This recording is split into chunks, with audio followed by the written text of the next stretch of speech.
Ya, bueno, bienvenidos a todos. Primero, gracias por venir. Bacán que les haya interesado la iniciativa.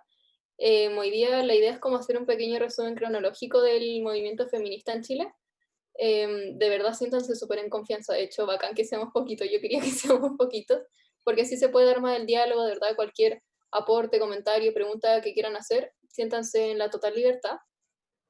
Así que eso, el feminismo, la verdad, como cualquier movimiento social, tiene sus periodos y es bastante complejo, tiene sus contextos. Entonces vamos a intentar como centrarnos en el siglo XX, ya que es donde se da como el mayor feminismo en Chile. Ya, me gustaría partir contextualizando la situación en la que se encontraba la mujer a principios del siglo XX, porque es súper importante entender la condición en la que estaba para saber cómo se dieron los primeros movimientos feministas. Para eso, primero hay que mencionar algunas cosas que pasaron en el siglo XVIII. Ya, primero en 1853 se funda la primera escuela de preceptoras, o sea, la primera escuela de profesoras, que es el primer momento donde la mujer accede de cierto modo a la vida pública estando preparada profesionalmente, ¿ya? A pesar de que el rol de profesora sea muy tradicionalista y que al final reproduzca el rol tradicional de la mujer, es el primer espacio donde la mujer se inserta en la vida pública, ¿ya? Por eso es súper importante. Avanzando a 1877, tenemos el decreto Amunati, que ese sí que es súper fundamental porque le entrega la capacidad de la mujer de ir a la universidad, ¿ya? Hasta 1877 entendemos que el derecho de ir a la universidad es únicamente para los hombres. Se llama decreto Amunategui porque el ministro de Educación de ese momento, que era en realidad de culto e instrucción pública, Miguel Luis Amunategui es quien lo firma, ¿ya? Pero no podemos olvidar a Isabel Lebrun de Pinochet y Antonia Tarragó, que fueron las dos directoras de los colegios de niñas más importantes en Chile, que al final fueron las que presionaron. Entonces, a pesar de que el decreto tenga nombre de hombre, yo creo que es importante recordar a las mujeres que estuvieron detrás. Entonces, a principios del siglo XX, desde el decreto Munategui, tenemos que la situación educacional de la mujer es bajo la ley igual, pero por ejemplo, a principios del siglo XX tenemos como alrededor de 7 profesionales, si no menos, creo que 5 mujeres. Y además también hay que entender de que la educación de las mujeres se orientaba a ser una buena esposa, a ser una buena madre, como no se les enseñaban a bordar, a cocinar y cosas de ese estilo, mientras la educación de los hombres estaba orientada a que el día de mañana fueran un sujeto dentro de la vida política o que fueran un hombre de negocios, algo por el estilo. Em, Hablando de los derechos políticos de la mujer a principios de siglo, eran inexistentes. O sea, tenemos que, de hecho, la lucha en la primera mitad del siglo XX es para obtener el voto, ¿ya? Entonces, derechos políticos no tenían. Pasando a los derechos civiles, la verdad, eran súper, súper precarios. O sea, tenemos que la mujer, por ejemplo, no puede servir de testigo en un juicio. Hay muchas actividades para las que les tiene que pedir permiso al marido, así como permiso notarial. No puede administrar su propio salario, o sea, tenemos que las obreras del momento ni siquiera pueden cobrar su salario, sino que el marido es quien tiene derecho a cobrarlo y administrarlo, ¿ya? Entonces, vemos un montón de trabas civiles también para la mujer. Esa es la situación legal, por así decirlo, que comparten todas las mujeres, pero para hablar de feminismo es súper importante diferenciar entre la mujer de élite y el resto de las mujeres, ¿ya? En ese momento no hablamos de clase media porque a principios del siglo XX como que de las clases medias todavía no están consolidadas, así que podemos hablar solo de la mujer de clase alta y la mujer de clase baja. La mujer de clase alta era como la típica mujer tradicional, el único rol que tenía era este rol de abnegada madre y esposa, porque además al ser de clase alta tenía acceso a la servidumbre, por lo que de lo único que se preocupaba era de los hijos y de atender a su marido en cierto sentido. Además, el único momento en que esta mujer se entraba en la vida pública era como para hacer asociaciones benéficas o para cuidar enfermos en sanatorios o para hacer ligas en contra de enfermedades como la tuberculosis, por ejemplo, pero ese era el único momento donde la mujer de clase alta se integraba a la vida pública. La verdad, toda su vida transcurría en el ambiente privado. Hablando del resto de las mujeres, es súper importante decir que están un poco más metidas en la vida pública porque tienen que trabajar. Aunque las mujeres solo trabajan cuando el sustento del marido no alcanza o cuando directamente no tienen un marido, un padre o un padre que provea dinero en la casa, ¿ya? La mayoría de las mujeres se dedicaban a la industria textil, pero es súper importante decir que, por ejemplo, para 1910 tenemos que una de cada 5 mujeres adultas ejerce prostitución. Entonces, porque los trabajos no alcanzaban. Entonces, la verdad, la situación de la mujer a principios de siglo era súper precaria. Dentro de las mujeres de clase baja es súper importante diferenciar también entre las campesinas y las obreras, especialmente para hablar del movimiento feminista de principios del siglo. Pensemos en la mujer campesina que vive en el centro o en el sur de Chile y que además de depender de su marido o de su padre, depende del patrón de fondo, que es un verdadero patriarca.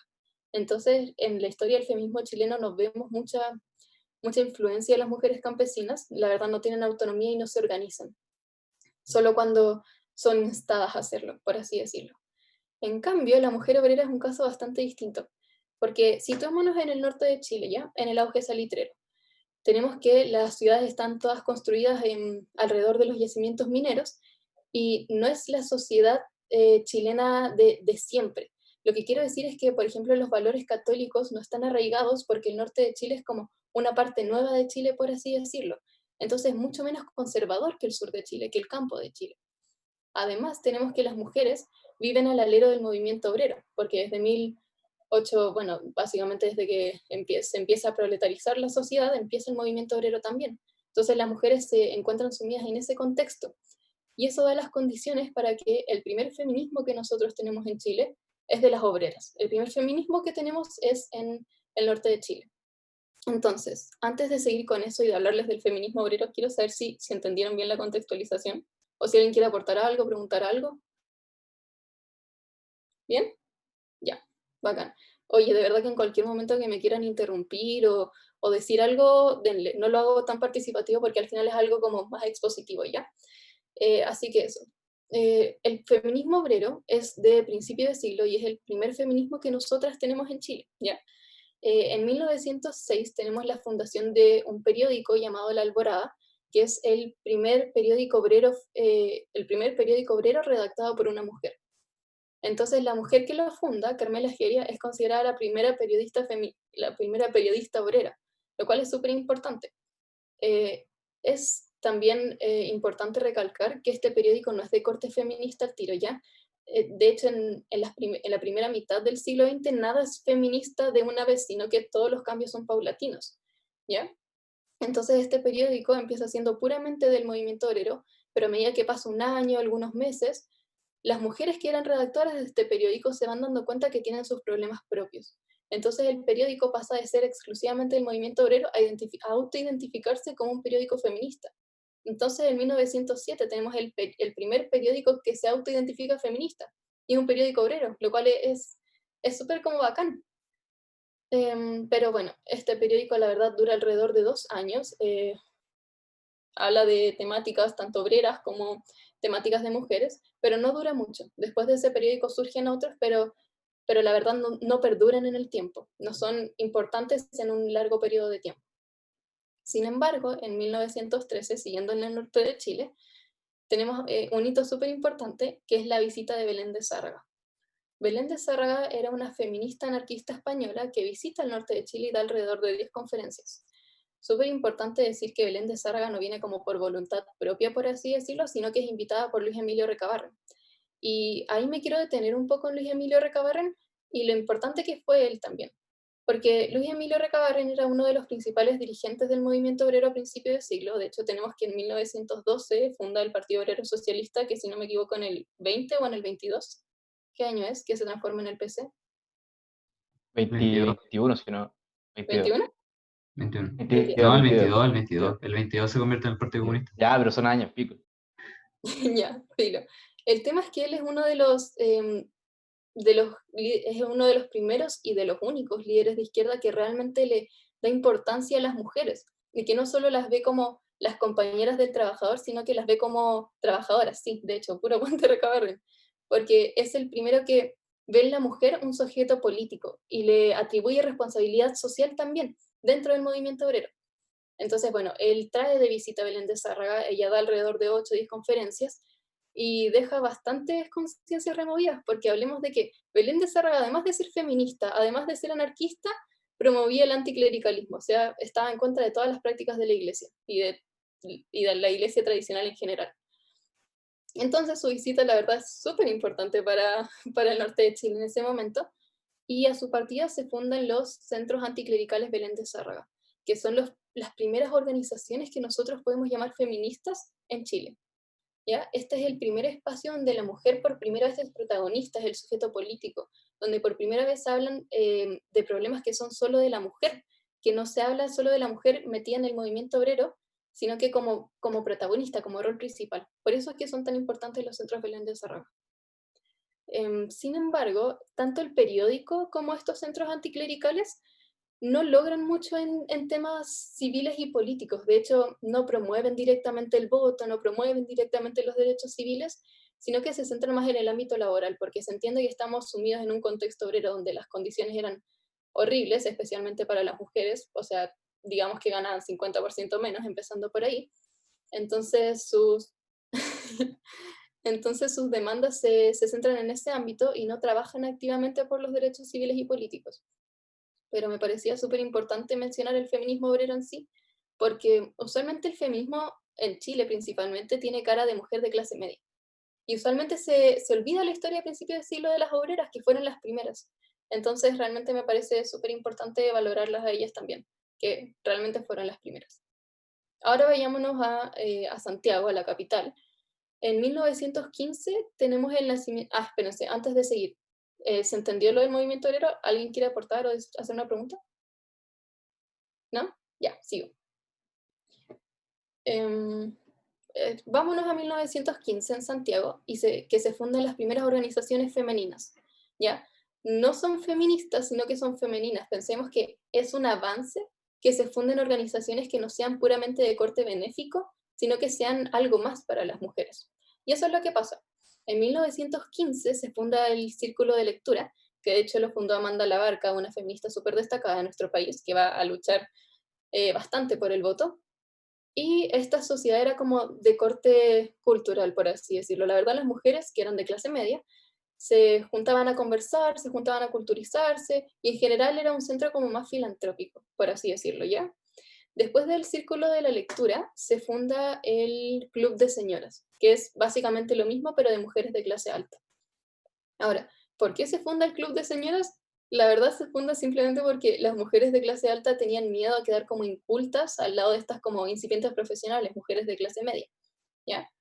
Entonces, igual es súper importante mencionar algo del Club de Señoras, porque el Club de Señoras ya era de mujeres de clase alta y por lo tanto estaban más ligadas a los sectores conservadores de la sociedad. Y en 1917 logran influir en el sector joven del Partido Conservador para que presente el primer proyecto de ley que busca entregarle a la mujer los derechos civiles y políticos. La verdad es súper irónico que el primer proyecto de ley que tenemos en Chile, que es para entregarnos derechos a nosotras, sea el Partido Conservador. Pero así se da, ¿ya? Entonces en 1917 está ese primer proyecto. Avanzando a 1922, tenemos la fundación del primer partido autónomo puramente femenino en Chile, que es el Partido Cívico Femenino, ¿ya?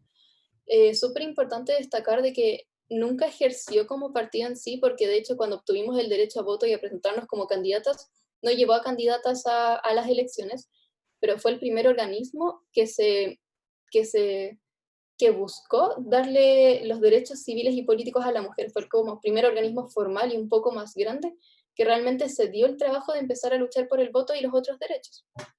Entonces, avanzando por los años 20, por el principio de los años 30, se afianza una conciencia un poco más feminista, también al alero del feminismo internacional, ¿ya? Igual esto todo dentro de las clases medias y de las clases altas, aunque principalmente de las clases medias, porque al final el contexto internacional solo influía dentro de ellas, ¿ya?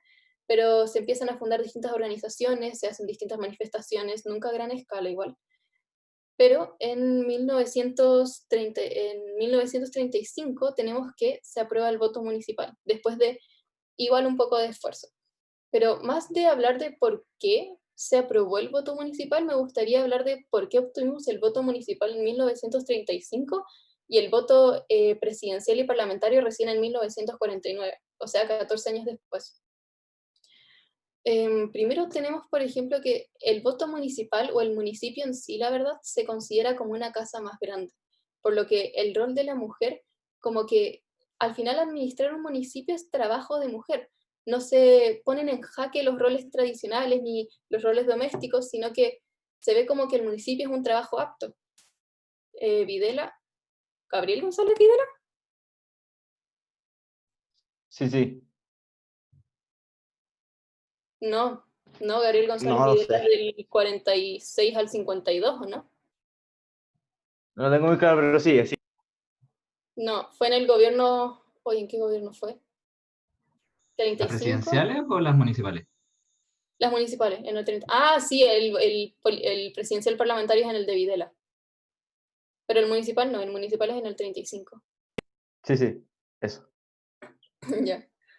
Entonces ya, tenemos que está esta idea de que la municipalidad es una casa más grande, y por otro lado tenemos la idea de que la mujer como que viene a purificar la política. O sea, este era un argumento que hasta las mismas feministas usaban, que decían de que la mujer, al ser un sujeto más puro, como que podía librar a la política de todas las malas prácticas de los hombres. Entonces eso era un tema bastante potente en la época. Por otro lado, y súper importante también, tenemos que al final el voto municipal se concede como un ensayo, como algo para ver cómo se comportaban las mujeres al tener el derecho a voto. Porque los partidos políticos, la verdad, tenían ciertas ideas de cómo se podía comportar la mujer, pero no tenían ni idea. Y las mujeres, al ser una fuerza de voto súper grande, ya, al ser una fuerza de voto súper grande, podían tildar la balanza para cualquier lado. Además, algo súper curioso es que la mujer, la verdad, en esa época se veía como más de ideología conservadora, ¿ya? Porque al ser como la protectora de las familias, se veía relacionada más a las ideas de orden, de estabilidad, que propugnaban el conservadurismo. Además, era el sujeto de la sociedad que estaba más relacionado con la iglesia. Entonces también estaba súper sumida en los principios tanto conservadores como eclesiásticos. Entonces los partidos de centro, los partidos de izquierda, la verdad, para decirlo de una manera súper simple, le tenían un poco de miedo a que la mujer votara. Porque de hecho la mujer se comportó de una manera mucho más conservadora en las primeras elecciones. Entonces titó la balanza súper para el otro lado. Entonces al final el sector político que más tenía que apoyar el voto ideológicamente no lo hizo.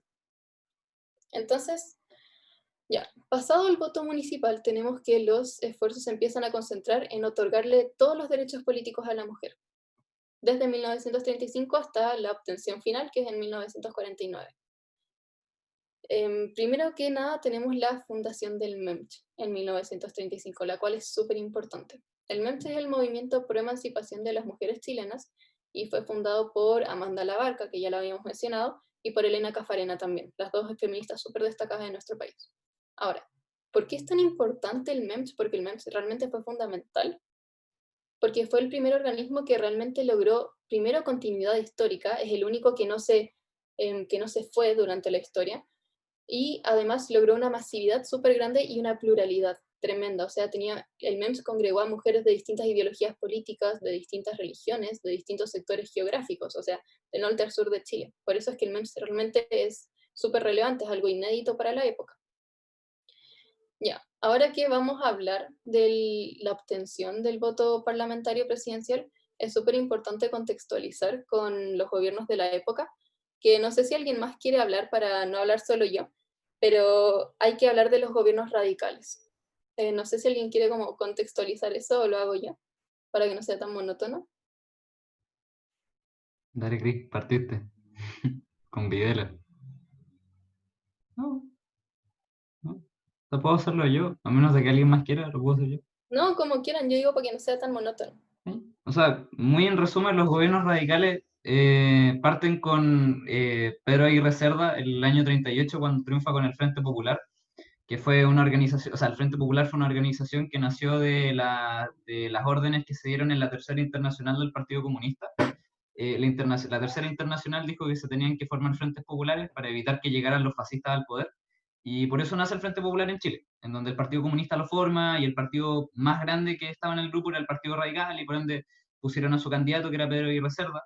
Después tuvimos el gobierno de Juan Antonio Río y el gobierno de Gabriel González Videla, que finalmente llevó a, sí, ese mismo, Cris, el que hizo que el Partido Comunista se volviera ilegal, el desgraciado que traicionó el partido, porque dijo, no hay ninguna fuerza del cielo que pueda, ni del cielo ni de la tierra que pueda separarme a los comunistas. Cuento corto, después de un rato firmó una ley, campos de concentración. Muy mala ley. Pero muy en resumen, la lógica de los gobiernos radicales fue como de generar una transformación estructural en Chile, de industrializar al país y volverlo independiente del resto de las economías. Esto por el miedo que la gente tenía a una nueva como gran depresión y este como pánico que existía de que en algún momento nos íbamos a morir todos. Eso. Ya, ¿Dije todo súper bien? completa la contextualización. Partamos con que el primer presidente, Pedro Aguirre Cerda, y bueno, los gobiernos radicales en general como que se llevaban bien con el movimiento feminista, porque acogían las demandas, o bueno, más que acogerlas, las aceptaban, ¿ya? Entonces, por ejemplo, el primer presidente radical, que es Pedro Aguirre Cerda, sube al poder súper apoyado por las mujeres. O sea, el MEMCH y las organizaciones feministas en general realmente hicieron campaña para Pedro Aguirre Cerda, pero no lo hicieron solo por su proyecto político, sino porque también Pedro Aguirre Cerda prometió luchar por darle todos los derechos políticos a la mujer. Y de hecho lo hizo. O sea, tenemos que en 1941 Pedro Aguirre Cerda presenta, sí, de hecho sí, Pedro Aguirre Cerda presenta un proyecto de ley redactado por integrantes del MEMCH, por abogadas del MEMCH, para otorgarle a las mujeres el derecho de votar en las presidenciales y en las parlamentarias. Sin embargo, Pedro Aguirre Cerda fallece en 1941, entonces el proyecto queda sin tramitar y tiene que esperar otros 6 años para ser puesto en tabla. Del siguiente gobierno que mencionó la U, que es el de Juan Antonio Ríos, la verdad no vamos a hablar porque dentro de su gobierno hay como otras prioridades que, por ejemplo, la Segunda Guerra Mundial. Entonces el tema de la mujer, la verdad, no se trata. Pero las mujeres sí lo tratan autónomamente. O sea, en 1944 ocurre un evento inédito, que es el primer Congreso Nacional de Mujeres. Por primera vez se congregan todas las mujeres de Chile en un evento de calidad nacional, ¿ya? Y de ahí surge la FECHIF. La FECHIF es la Federación Chilena de Instituciones Femeninas, que es el primer organismo que junta a todas las organizaciones femeninas que existían en ese momento, femeninas y feministas, que existían en ese momento, y las pone a trabajar en conjunto. Eso es lo importante de la FECHIF, que al final todos los esfuerzos que cada una estaba haciendo individualmente se juntan en pos de un único objetivo que vendría siendo el voto. Entonces, desde 1944 realmente se hacen una campaña enorme, o sea, hay muchas manifestaciones, se escriben distintas cartas a los senadores, a los diputados, a los distintos partidos políticos, pero toma mucho tiempo para que el tema realmente empiece a ser importante dentro de la vida política. Y como dijo el AUS también, en el 48 se firma la ley maldita bajo el gobierno de Gabriel González Videla que proscribe al Partido Comunista, o sea que lo hace ilegal, y es un golpe súper duro para el movimiento feminista porque tenemos que muchas de las dirigentes feministas en ese entonces eran militantes del Partido Comunista. O sea, por ejemplo, Elena Cafarena, fundadora del MEMCH, era del Partido Comunista. Entonces es tremendo golpe. Y lo que pasa es que el MEMCH, al ser fundado principalmente por mujeres de izquierda, por muchas mujeres militantes, se separa de la FECHIF porque la FECHIF, al alero de esta ley, decide expulsar a todas las militantes comunistas de sus filas. Entonces el MEMCH y la FECHIF se separan. Sin embargo, la FECHIF continúa la campaña y a pesar de que es un golpe súper duro, el movimiento no se cae. Entonces sigue la campaña por un año y medio más, un año y medio súper duro, hasta que en 1949 Gabriel González Videla por fin promulga la ley de voto, ¿ya? Y las mujeres pueden votar en las parlamentarias de 1951 y en las presidenciales de 1952. Así que esa es como la historia del voto femenino en Chile. No sé si alguien quiere acotar algo o preguntar algo. Yo tengo una pregunta. Dale. Se podría decir que González Videla solamente la promulgó, que el trámite está antes. Sí, el trámite está mucho antes y de hecho Gabriel González Videla como que hizo hartas ya, filo, la palabra es como triquiñuelas, por así decirlo, porque es que él la promulgó recién en 1949 para que no afectara en las elecciones parlamentarias de su gobierno. Entonces él la promulgó más tarde para que las mujeres no pudieran votar y no pudieran afectar las elecciones que al final afectaban en su gobierno, valga la redundancia. La verdad, cero mérito a González Videla, porque además aprobó la ley del ¡Ay, qué voto asqueroso! femenino. Sí, aprobó ¡Qué la ley del voto asqueroso! femenino para salvarse a sí mismo, porque tenemos que, en realidad, su democracia estaba súper desgastada y él le da el poder a las mujeres de votar como para restaurarlo un poco. Hasta en su mismo discurso dice eso. Sí, sí, la verdad Videla no tiene ningún mérito en la historia feminista en Chile. Sí, pues es Pero que se le da mucho mérito como de una forma súper ignorante, como como en la historia, como, oye, pero en el gobierno de Videla se promulgó la ley de voto femenino, pero no, pues, weón. No, Es pero él literal la como, trazó. Él la promulgó solo para salvarse a sí mismo, la verdad. falta de respeto. Es lo único bueno que tenía el gobierno de Videla y ahora, más mal, sí. Ya. Pero bueno, antes de terminar este periodo, quiero hablar de lo que pasa después de obtener el voto femenino. Porque después de obtener el voto femenino, ya no hay ningún objetivo común que una a las mujeres, no hay ningún objetivo común que una a las diversas organizaciones que había. Entonces tengamos que, dentro de las que apoyaban el voto femenino, habían organizaciones, pero de todos los tintes políticos y de todas las clases sociales. Entonces se desarman porque no se pueden organizar, tenían muchas diferencias internas y no hay algo que las una, así que es súper triste lo que pasa con el feminismo, o sea, tenemos que en 1953 se desvanece el MEMCH y la FECHIF también desaparece, y hay 30 años donde no hay feminismo organizado en Chile. Desde el 50 hasta el 80 no hay organizaciones feministas en Chile, las mujeres se repliegan a los partidos políticos y ejercen su militancia desde ahí, pero no hay feminismo autónomo, no hay feminismo organizado y al final las demandas feministas pasan a segundo plazo por 30 años, lo cual es, o sea, segundo plano por 30 años, lo cual es súper triste. Pero diciendo eso, me gustaría referirme al segundo periodo importante dentro del feminismo chileno que se da en plena dictadura. El feminismo chileno se vuelve a armar en 1980, pero antes de hablar del feminismo en sí, me gustaría como, de nuevo lo mismo, si alguien puede como contextualizar un poco, para no hacerlo yo, por si alguien no sabe en el contexto histórico que estábamos en esa época. Dictadura. El agua ya habló, po. Ya, escucha, cuento corto, para no quitarte tiempo. La situación está súper polarizada en Chile. En el 1969, Allende gana las elecciones, la UP, dictadura. Creo que todos conocemos esa parte de que el golpe de Estado por la CIA, Estados Unidos, Guerra Fría. Y, y luego de eso ya se implanta el sistema económico de una forma rápida en la Constitución del 80 y nada, pues, se genera una crisis rápida. De hecho, si no me equivoco, el 82 hay una crisis bien fea. No, estoy pegado, estoy pegado. En la CIA. ¿Aló? ¿Volví? Sí, Sí, No, ahí está, te pues, escuchaba. Ya, fuera. Puta. Ya, el tema es que eh, en plena dictadura el sistema va muy mal, hay una crisis económica del 82 y el movimiento popular igual se estaba armando ya desde esa época, desde los 80 en adelante, como que el movimiento popular va subiendo mucho. Entonces, y ahí es donde supongo que hay una organización muy mala contextualización, disculpa, pero es que internet anda terrible. no, ya, pero sí se cachó. Ya.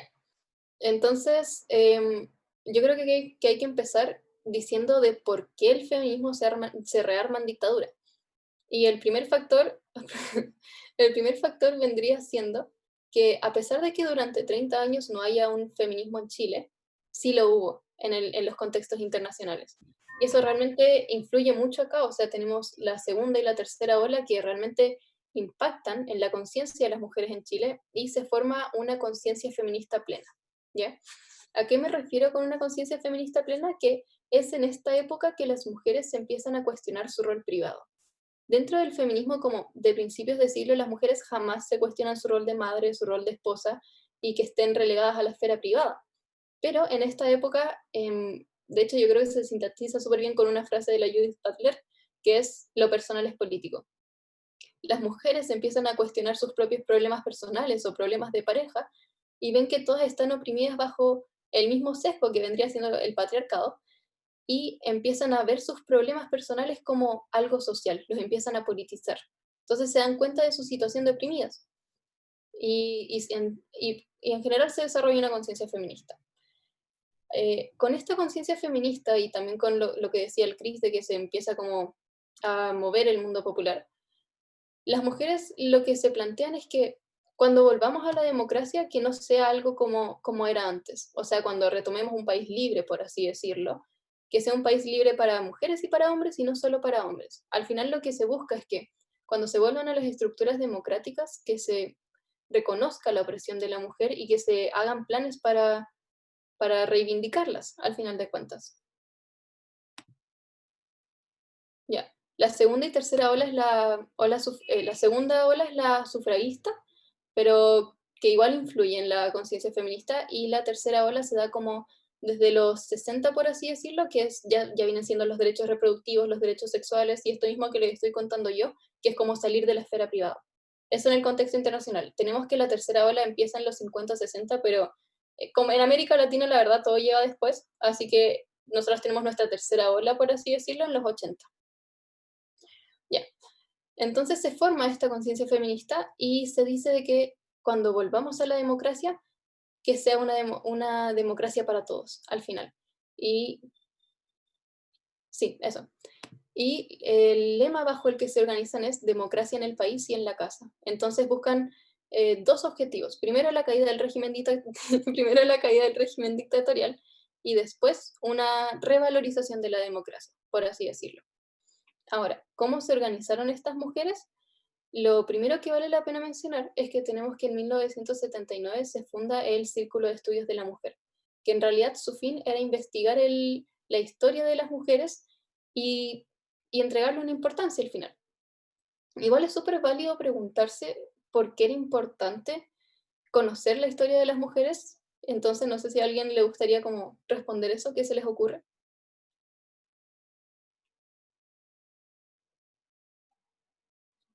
Ya no, entonces voy yo, no se preocupen. Era súper importante conocer la historia de las mujeres porque pensemos ya, no sé, a las cabras no sé si les pasa, pero a mí cuando me hablan de una feminista icónica del pasado, cuando me hablan de ciertos hitos, como que siento una conexión. O sea, ya, súper es espiritual lo que estoy diciendo, pero como que siento que al final nos une la misma historia. Y eso a las mujeres de la época no les pasaba, las mujeres de la época no se reconocían en las feministas, no las veían como parte de su propia historia. Entonces, intentando conocer la historia de las que vinieron antes de nosotras, se podía intentar de que la mujer de la época tuviera una conciencia feminista, que se diera cuenta de su opresión y que al final tuviera más herramientas para darse cuenta de en la situación que estaba y que peleara contra el patriarcado que la oprimía, ¿cierto? Entonces, por eso es súper importante el Círculo de Estudios de la Mujer, porque además es el primer organismo que realmente estudia la historia feminista en Chile. O sea, partamos con que toda la historia feminista que realmente conocemos la estudiaron las mujeres. Bueno, en 1983 tenemos hartas cosas importantes. Es un año súper movido para el feminismo porque, en primer lugar, tenemos la refundación del MEMCH, bajo el nombre MEMCH 83. Se funda de nuevo por Elena Cafarena y Olga Poblete, que son históricas del MEMCH del 35, pero también por Julieta Kirkwood, que es como esta nueva representante del feminismo nacional. Entonces, de verdad, las tres súper destacadas feministas. Y el MEMS del 83 se funda como una coordinadora nacional que busca unir a organizaciones feministas en búsqueda de la caída del régimen y de la revalorización de la democracia. Entonces es súper importante el MEMS porque es esta organización que une, ¿ya? Como que cumple el rol de la FECHIF en el contexto del voto parlamentario y presidencial. Además, en el 83 pasa un hito súper importante, que es el segundo Congreso Latinoamericano y del Caribe de la Mujer, que es un espacio muy importante porque además de ser súper potente ideológicamente, como que insta a las mujeres a hacer acciones dentro de sus países. Entonces, por ejemplo, en 1983, en plena dictadura, tenemos la primera protesta nacional feminista, que fue de verdad de proporciones súper grandes. Entonces, desde 1980, con el nacimiento de distintas organizaciones, de distintas protestas, hasta 1988, las mujeres trabajan mucho en pos de la obtención de la democracia y de una democracia distinta. Y cuando por fin se obtiene, pasa más o menos lo mismo que en el voto, ¿ya? El feminismo se vuelve a dividir. ¿Pero por qué? Ya, contextualicemos de nuevo. Cuando vuelve la democracia, vuelve bajo la concertación, que era una coalición de partidos de centro y de izquierda que asumen el gobierno. Y de la mano de la concertación surgen algunas mujeres que forman la Concertación por la Democracia y que buscan trabajar el feminismo desde el Estado, desde las instituciones. Pero por otro lado surgen las feministas autonomistas, que se les llama, que eran las que decían que en realidad no había que trabajar con el Estado y no había que trabajar ni con los partidos políticos ni con las instituciones, porque eso significaba ceder. Y bueno, la verdad tenían razón. Pero al final lo que pasa es que al final lo que pasa es que el feminismo, llegado a su objetivo, que era la reobtención de la democracia, se vuelve a dividir. Igual es súper importante que no pasa lo mismo que después del voto, porque el feminismo no desaparece de la esfera política o pública, pero se separa. Ya no hay feminismo organizado, ya no hay feminismo autónomo, y no todas las mujeres van para el mismo lado. Entonces, por un lado tenemos las mujeres institucionalistas, que la verdad sí tienen que ceder mucho. O sea, por ejemplo, el aborto se viene planteando desde 1980 y todavía no se aprueba. Y surgen estas mujeres también autonomistas que critican a las institucionalistas también. Entonces, desde 1988 tenemos que el feminismo se empieza a trabajar desde el Estado, que es un feminismo súper reformista, súper lento, y eso la verdad sigue en los años posteriores. O sea, por 20 años tenemos que el feminismo la verdad es bastante precario, pero se hacen algunas medidas, como por ejemplo en 1991 se funda el CERNAM, o tenemos también que en 2014 se funda el Ministerio de la Mujer y de Equidad de Género, igual recién en 2014. Pero ese es el escenario que nos deja la dictadura, nos deja un feminismo un poco roto, por así decirlo, pero cerrando el periodo de la dictadura, me gustaría hablar del periodo de la actualidad. No sé si alguna cabra quiere como hablar de cómo es el feminismo ahora, para relacionarlo con cómo era antes. Sí, muy feministas falsas como tú, eso diría. ¿Ah? No escuché.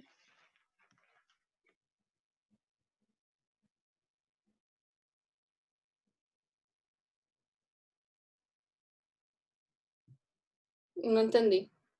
Bueno, pero al final a lo que quería llegar es que desde 2010 vemos como un avance feminista, como que el feminismo se vuelve a organizar. O sea, la verdad, ahora estamos sumidos en un contexto plenamente feminista, donde el feminismo es un tema de mucha prioridad. Y tenemos distintas organizaciones que expresan feminismo, por ejemplo, distintas ONGs, tenemos partidos políticos que se declaran abiertamente feministas, organizaciones que se declaran abiertamente feministas, y en general vemos un avance. Yo de verdad creo, y esto es una opinión personal, que el feminismo que tenemos ahora realmente puede llegar a algún lado. Y ojalá como que podamos hacer historia, igual que las mujeres que vinieron antes de nosotras, porque hay muchos cambios que tienen que hacerse. Así que de verdad espero que el feminismo como que se pueda unir, como lo hizo en ocasiones pasadas, y que esta vez se mantenga junto. Así que eso, no sé si alguien quiere compartir algo o incluso empezar un debate sobre cómo es el feminismo en la actualidad, de verdad que yo feliz. Así que eso. Hola, yo quería acotar algunas cositas respecto al que no alcancé a hablar delante, pero sobre cómo se ha llamado esta como nueva ola feminista o nueva marea feminista que se ha formado en la contemporaneidad. Y nada, puedo acotar como que las diferencias más que nada que hay con esta nueva, estos nuevos como proyectos de acuerdo al feminismo es que es mucho más em, como diverso, pues. De hecho, como que esta nueva ola feminista se ha llamado la de los neofeminismos, porque a diferencia de épocas pasadas donde se buscaba un objetivo común, en este caso se ha comprendido que el feminismo se puede mirar desde diversas aristas y que tiene que ver con que hay diferentes, como diferentes actores, bueno, actrices, actores, no sé cómo decirlo ya, pero hay diferentes personajes que participan en la sociedad y cada uno de estos tiene su problemática de acuerdo al lugar que ocupa en la sociedad finalmente. Entonces yo creo que igual es muy bacán eso, porque ahora los feminismos sean mucho más como pluricausales, no sé, como pluri, pluri, sean mucho más como abiertos respecto a eso, que todos finalmente todos tengan su espacio dentro de una lucha y que al final después yo creo que esto mismo va a evitar que se repita como esa parte cíclica de la historia en donde los feminismos de repente se descabrajan un poco y ocurren estos silencios históricos por no por diferir de repente en las causas comunes. Y eso. Sí, yo estoy súper de acuerdo. O sea, la verdad, el feminismo actual tiene una característica que es interseccional también. Entonces, como que se da cuenta de que hay distintos tipos de opresiones, lo cual yo encuentro genial y súper necesario. Y de verdad que ojalá no nos pase lo que pasó en el pasado, porque realmente es súper triste que las feministas se organizan en torno a un objetivo común y cuando se consigue ese objetivo común como que se desarman. Entonces, de verdad que ojalá no nos pase eso. Y yo de verdad espero, aunque esta es una opinión súper personal, que se apruebe la convención constitucional y que se redacte una constitución paritaria. Yo creo que eso estaría bastante justo, la verdad. Así que no sé si alguien más quiere decir algo o acotar algo. Yo tenía una duda. Hoy, ¿cómo estructuro la duda? Era que especialmente cuando habías hablado sobre que los feminismos como que constantemente se quiebran cuando logran su objetivo, al tiro me acordé de como este tipo de dualidad que existe entre el feminismo interseccional de hoy en día y el feminismo separatista, y quería saber si es que como qué cosas habían hablado sobre si se buscaba como unificar las dos miradas o como meterlas juntas en una organización grande, así como, no sé, por el Mensch, pero moderno, no sé. No sé si se entiende mi pregunta, porque yo tampoco la entiendo mucho, pero como eso. O sea, pero en términos como ya más concretos como de organizaciones o si tú crees que se pueden unir, tipo ideológico, por así decirlo. ¿Cómo se soluciona como esa dualidad que hay, ¿cachai? Que es como son dos opiniones que como que se ve difícil que se puedan unificar. eh, o si es que o si ya tienen como un plan en común, o si ya no está esa dualidad y yo estoy puro hablando hueveo, no sé.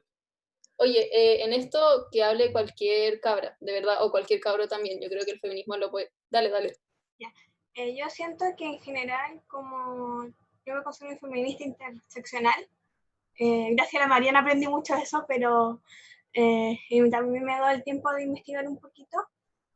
Y yo encuentro que al fin y al cabo, como que, y yo a ti, Mariana, como que al final siempre, como una de las bases del feminismo es la sororidad, y yo creo que, por ejemplo, no sé, una feminista, el feminismo lésbico, el feminismo, no sé, antirracista, feminismo, distintas ramas del feminismo,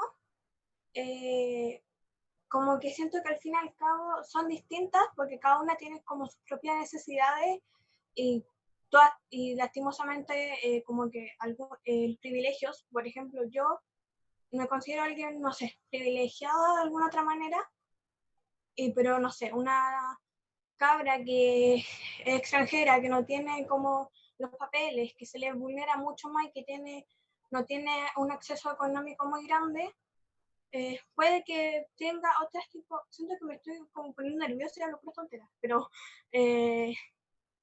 como que a lo que iba, que al fin y al cabo siento que de alguna otra manera nos respetamos entre distintos tipos de feminismo, por ejemplo, y eso igual nace en lo personal como de la solidaridad, de como que no siento que sea tan necesario unirlos todos, porque siento que igual ahí se pudiera como, como crear más conflictos, que no considero que los conflictos son malos, porque igual se cuestionan muchas cosas y uno puede como evolucionar más, pero no sé si me explico bien, pero sí siento como eso, que tal vez no sea tan, en mi opinión, tan necesario unificarlos todos, pero la interseccionalidad, el feminismo interseccional, se basa mucho en eso, de que las luchas como todas en distintos tipos de casos y mujeres dentro de todo.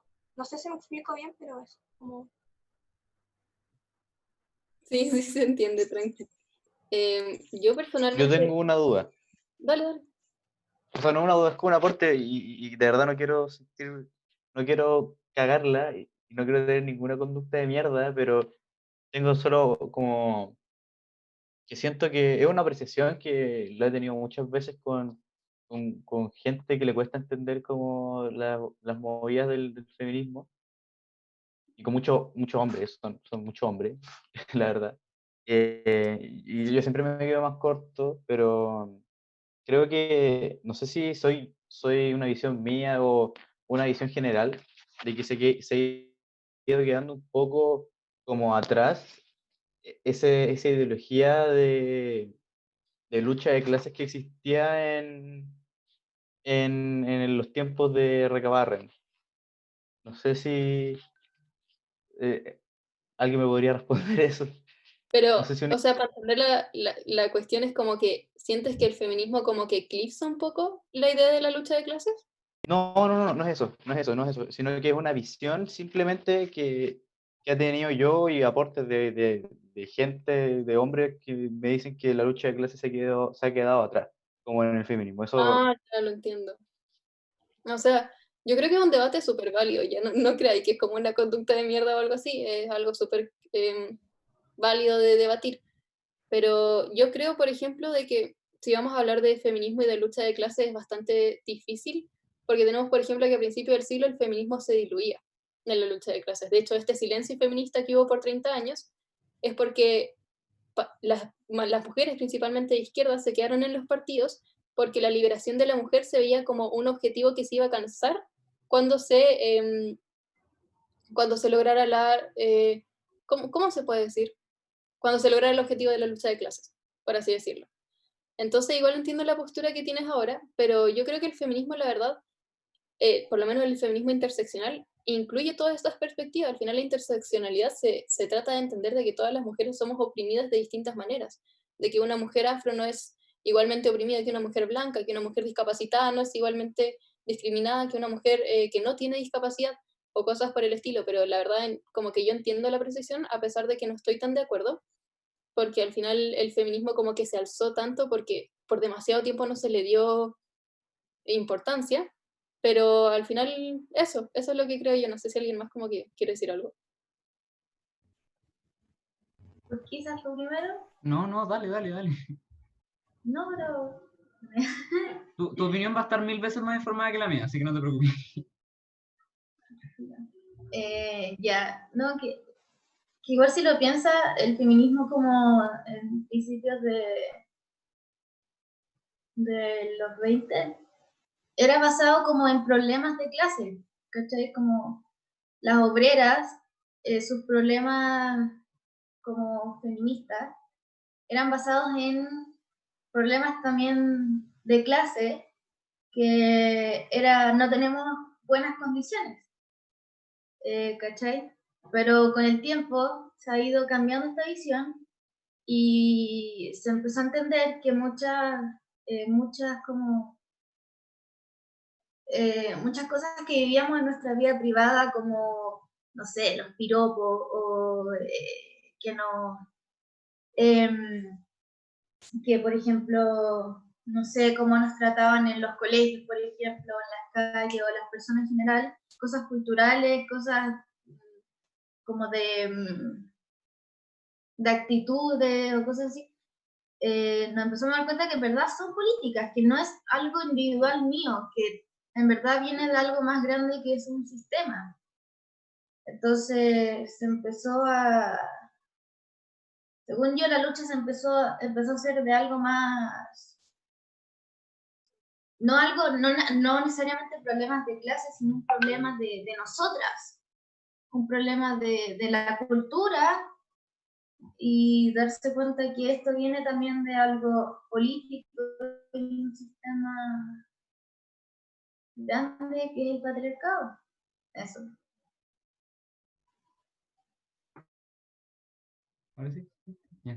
No, o sea, en mi opinión, en verdad, va a ser 1000 veces menos preparada de lo que ha sido la información que les va a poder dar la Ale o la AU, en verdad, aunque sea tocaya mía, yo a otro nivel más abajo de lo que tiene que ver con feminismo. Y en ese sentido, como que un poco de acuerdo con lo que dice el CRI, como que se ha tendido como a superar esa lógica como antigua del tema de la lucha de clases, porque dentro, yo lo voy a dar como en el análisis como puramente de la izquierda como socialista, que es como de lo que yo puedo saber más, y es que en su momento, y lo escuchaba de muchos viejos del Partido Socialista cuando iba a las reuniones y todo, que decían que no, en la Unión Soviética, en Rumania socialista y todos estos países, como que al lograr la lucha de clases automáticamente lográis como todos los otros logros sociales, onda como la igualdad de la mujer y el hombre, la equidad de las condiciones, los derechos reproductivos, todas esas cuestiones. Pero si te dais cuenta, en la Unión Soviética, en Polonia, en Mongolia, en la China comunista, en Vietnam, en la República Democrática Popular de Corea y todos estos países, el rol de la mujer como que quedó súper relegado. O sea, mucho menos que en los lugares capitalistas tradicionales, efectivamente sí, pero que muchas lógicas súper paternalistas seguían manteniéndose, onda, los presidentes de los secretariados generales, los ministros eran todos hombres, los que iban a la guerra eran en gran mayoría hombres, y muchas veces se quedaban relegadas como por la lógica cultural, que iba como más allá de otras cosas. Entonces, en ese sentido, yo, a mi perspectiva, lo que he alcanzado como a cachar y lo que he visto es que los movimientos sociales avanzan. Muchas veces las ideologías sectarias, o sea, muchas veces ideologías que caen en el sectarismo se quedan atrás. Y en ese sentido el socialismo real, que podría ser como el del PSAP, no sé si alguien es del PSAP acá, y perdón si es que alguien es del PSAP, pero veamos cuántas mujeres tienen dentro del movimiento. Pero, finalmente como que el feminismo siguió avanzando y siguió como realmente progresando en ese sentido, y por algo vemos que el año pasado la segunda marcha más grande, más allá del 1,5 millones, fue la de la marcha del 8M. Y esa fue una marcha completamente del movimiento feminista, o sea, esa cuestión no se la puedes atribuir a nada más. Entonces, se nota que como que el movimiento, dentro de la interseccionalidad o lo que sea, ha logrado avanzar más allá de como estas lógicas como de lucha de clases primero, el resto va después, o cualquier otra cuestión. Y eso encuentro que es súper bacán, y que se ha notado mucho de los movimientos sociales que han sido más independientes, que han logrado generar una estructura propia. Eso lo encuentro muy bacán. Eso. Sí, es que al final lo que decís tú, esa idea de que como que si se obtiene el objetivo de la lucha de clases, todas las demás reivindicaciones vienen después, es como una de las principales problemas que hay dentro de cómo uno puede compatibilizar la lucha feminista y la lucha de clases. Porque como les decía, la lucha de clases como que eclipsa a la lucha feminista, por así decirlo. En esos 30 años de silencio vemos que las demandas feministas pasan totalmente a segundo plano. Y la verdad es un tema súper complicado de analizar cómo lo podéis compatibilizar. Y eso lo vienen intentando hacer desde el 80. O sea, tenemos que Julieta Kirkwood, que es una feminista súper destacada, tiene un libro que habla sobre los nudos feministas, que son como estas complicaciones feministas, por así decirlo, y habla precisamente de cómo el feminismo se puede relacionar con la izquierda. Porque es un tema súper complejo, cómo realmente los puedes organizar y los puedes hacer trabajar en conjunto, porque la lucha de clases de por sí no logra la emancipación total, no puedes tener una sociedad que sea justa mientras la mitad de la población sigue oprimida. O sea, eso pienso yo. Tipo como, yo lo veo como que se dieron cuenta que al final esto venía de algo mucho más grande que simplemente como las condiciones de clase, como cuando empezaron ¿cómo se dice? Como a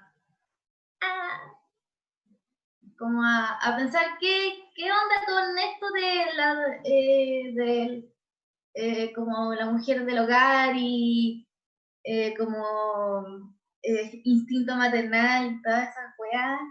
Empezaron a decir, pero esto ¿de dónde viene? Como no viene de algo de clase, no viene como de algo, no sé, viene de algo más grande que puede ser que también sea como el patriarcado, sino, bueno, yo a veces lo pienso así como el patriarcado, además de como hacer que la mujer se vea de esta manera, también es como este sistema que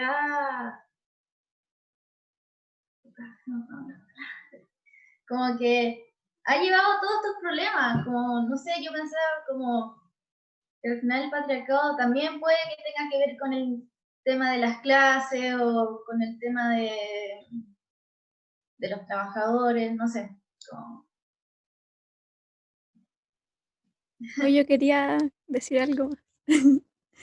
Respecto a lo que está hablando Laus, creo que es un aporte súper importante lo que él decía, y siguiendo un poco su línea como de este tema de que los movimientos sociales de clase que han sido históricamente dirigidos por hombres llevan esta idea como de que el feminismo va en la fila atrás de nosotros, porque cuando se logre la igualdad de clases y esta justicia de clases, finalmente el feminismo también va a estar dentro de estas ganancias. Po.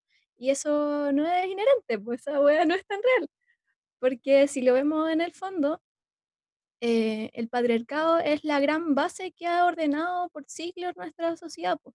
nuestro sistema sociopolítico, cultural, económico, etc. Y que es un patriarcado que al final también se viene esbozando y se viene formando desde hace toneladas de años, po. Entonces, la idea de que cuando la lucha de clases triunfe y podamos lograr esta horizontalidad de, de clases, no necesariamente va a ser que las ideas feministas o que las peticiones feministas se cumplan, porque estos grandes movimientos históricos siempre han sido dirigidos bajo los velos de los hombres y bajo el mismo velo del patriarcado. Entonces, cambiar el sistema político, cambiar el sistema económico, no necesariamente va a implicar que vamos a cambiar el sistema patriarcal bajo el cual nos hemos encontrado durante tanto tiempo.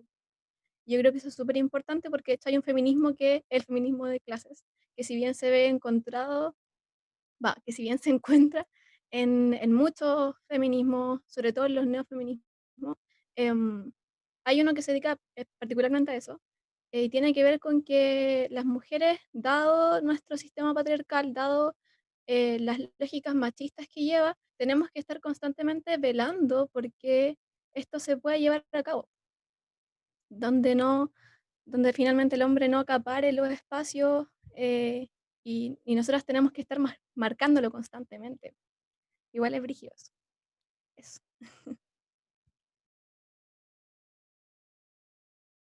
No sé, la verdad, súper interesante ponerse a hablar de cómo compatibilizar el feminismo con las ideas de izquierda.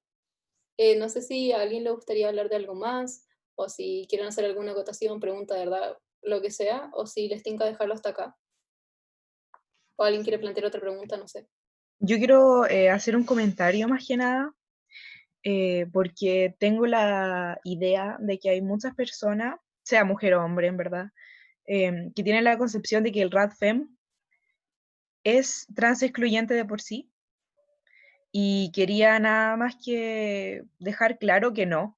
O sea, una de las mayores como exponentes, una que se llama Millet y Dworkin, desde el principio incluyeron a las trans en el movimiento radical. Entonces eso, o sea, era un comentario súper chiquitito y como para que se informen muchas de las personas que dicen que el feminismo radical, a pesar de ser abolicionista y todo eso, es trans excluyente, y lo encuentro súper dañino porque no es así. O sea, no niego que existen TERFs y eso es terrible, pero para que no se meta como a todos en un mismo saco, eso, básicamente. Y además, si es que eres TERF, básicamente no puedes ser como feminista radical, porque los principios de este mismo incluyen a las trans, entonces no, no va conectado. Eso.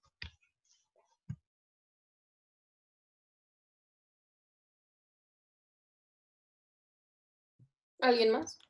A mí me surgió una duda a mí sobre o sea, me imagino que igual debe ser bastante obvio como la diferencia entre radfem y feminismo como lo conocemos normalmente. Como explicar eso, porque yo por lo menos no lo cacho. El feminismo radical, bueno, tiene para partir el abolicionismo, que es la abolición de la prostitución, porque a pesar de que sí es un trabajo, está completamente ligado con el patriarcado, y en los países como Alemania, donde sí existe la prostitución legal, se hace una trata de esclavas blancas terrible, y su vida es terrible. Y si tú te vas a los países nórdicos, más que nada, donde sí hay abolición de la prostitución, se culpa al cliente más que a la trabajadora sexual. Entonces ellas no tienen ningún tipo de multa o como penas, sino son los clientes. Entonces si uno va, si quieres como que les puedo mandar como PDFs a quien quiera, no tengo ningún problema. Pero uno se puede ver como la vida de estas trabajadoras sexuales es mucho mejor, porque la otra no se regula nada. O sea, aunque se supone que es regulada, eh, no se lleva como a cabo bien esta regulación de por sí. Y nada, también se supone que el RADFEM, aparte de lo que dijo la Ale, es como el abolir el género en sí, lo cual yo personalmente como feminista radical lo encuentro súper como poco viable. O sea, es como el comunismo, es como una linda idea, pero no, nunca, como algo súper utópico, siento que no, es muy difícil de hacer funcionar. Y bueno, también tiene muchos hoyos en su como propuesta, no sé. Pero eso más que nada el feminismo radical como en simple palabra. Eso. O sea, yo creo, complementando, que el feminismo radical, la principal diferencia que se hace de los otros feminismos es que va como a la raíz de todos los problemas. Entonces, como decía la Cami, también plantea, por ejemplo, la abolición de géneros, o por ejemplo, la abolición de la prostitución. Al final, el feminismo radical, como que, para decirlo en palabras súper simples, es el feminismo que lleva todo al extremo, por así decirlo, que no lo quiero decir así porque suena mal, pero es el feminismo que busca la raíz de la opresión y cortarlo desde ahí, como por ejemplo otros feminismos. Eso. Ya, ahora sí, ¿alguien más quiere hacer un último como comentario? Pregunta. Yo tengo una pregunta, pero más que nada como actual en realidad. Como, ¿cuál es la parada como de las feministas liberales en realidad? Como cuál es la parada de las feministas liberales en todos los movimientos como feministas que hay ahora. O sea, no les voy a preguntar así como cuál es la postura de las feministas liberales en la coordinadora 8M, en el colectivo feminista Luisa Díaz. No, pero como en general, como ¿en qué están? ¿Existen todavía esta como lógica de feministas liberales?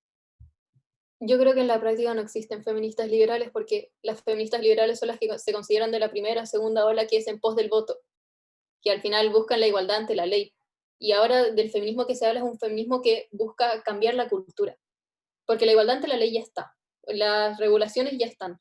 Entonces, feminismo laboral, liberal de por sí, yo creo que es el feminismo que se le podría adjudicar como, por ejemplo, no sé, a la Van Rieselberghe, por así decirlo, que son las que no propugnan un cambio cultural en sí. O sea, igual si alguien me quiere corregir en bola con el comentario de la Van Rieselberghe, me fui muy en la cresta, pero eso es lo que creo yo, feminismo liberal de por sí ya no es aplicable en la sociedad que tenemos porque el cambio que se busca es cultural. Eso. Sí, yo también decir que creo mucho lo que dice la Agustina. Creo que sí, pues en la práctica efectivamente el feminismo liberal no tiene mucha cabida porque los objetivos que llevaba a cabo ya no son viables porque ya se cumplieron en cierto punto, po. En el sentido de que el feminismo liberal es súper institucionalista y busca eso básicamente, busca instaurar este feminismo dentro del marco legal de una sociedad, cosa que ya está. El tema es que este mismo marco legal es bastante teórico y a partir de eso es que nacen como los nuevos feminismos que buscan eso mismo que decía la compa anterior, que buscan instaurar este supuesto marco legal de forma cultural, de modo que finalmente se respete. Entonces creo que el feminismo liberal está un poco out y además se adjudica bastante como a clases sociales más ilustradas, entonces está bastante fuera. Además, el feminismo liberal es súper individualista, entonces en realidad como que no converge con esta posición de interseccionalidad que hay ahora. Entonces yo creo que igual hay mujeres que se pueden considerar como feministas liberales, pero feministas liberales así como en teoría, como realmente eso originalmente no hay.